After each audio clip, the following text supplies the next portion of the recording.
दो शहरी लड़के रास्ता भूल गए। अंधेरा बढ़ रहा था, अतः मजबूरन उन्हें एक सराय में रुकना पड़ा। आधी रात को एकाएक उनकी नींद उचट गई। उन्होंने पास के कमरे से आती हुई एक आवाज को सुना, कल सुबह एक हंडे में पानी खौला देना, मैं उन दोनों बच्चों का वध करना चाहता हूँ। दोनों लड़कों का खून जम गया।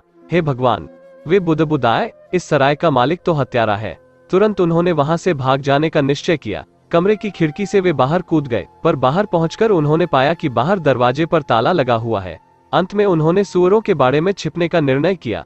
रात भर उन्होंने जागते हुए बिताई। सुबह सराय का मालिक सुअरों के बाड़े में आया, बड़ा सा छुरा तेज किया और पुकारा, आ जाओ मेरे प्यारे बच्चों, तुम्हारा आखिरी वक्त पहुंचा है।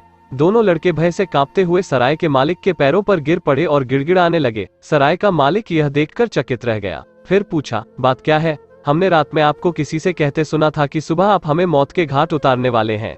लड़कों ने जवाब दिया। सराय का मालिक यह सुनकर हंसा, बेवकूफ लड़कों, मैं तुम लोगों के बारे में नहीं कह रहा था, मैंने तो दो नन्हे सुअरों के बारे में कहा था, जिन्हें मैं इसी तरह पुकारता हूँ।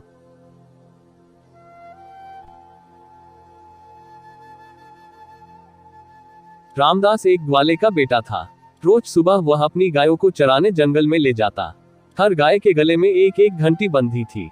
जो गाय सबसे अधिक सुंदर थी उसके गले में घंटी भी अधिक कीमती बंधी थी।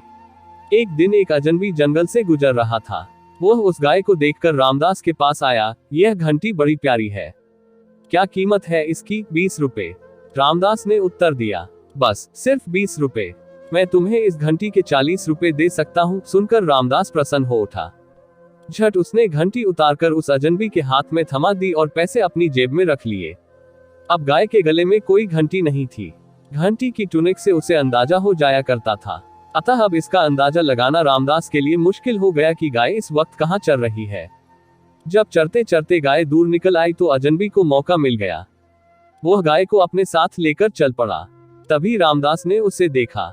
वह रोता हुआ घर पहुंचा और सारी घटना अपने पिता को सुनाई। उसने कहा, मुझे तनिक भी अनुमान नहीं था कि वह अजनबी मुझे घंटी के इतने अच्छे पैसे देकर ठग ले जाएगा। पिता ने कहा, ठगी का सुख बड़ा खतरनाक होता है। पहले वह हमें प्रसन्नता देता है, फिर दुख, अतः हमें पहले ही उसका सुख नहीं उठाना चाहिए।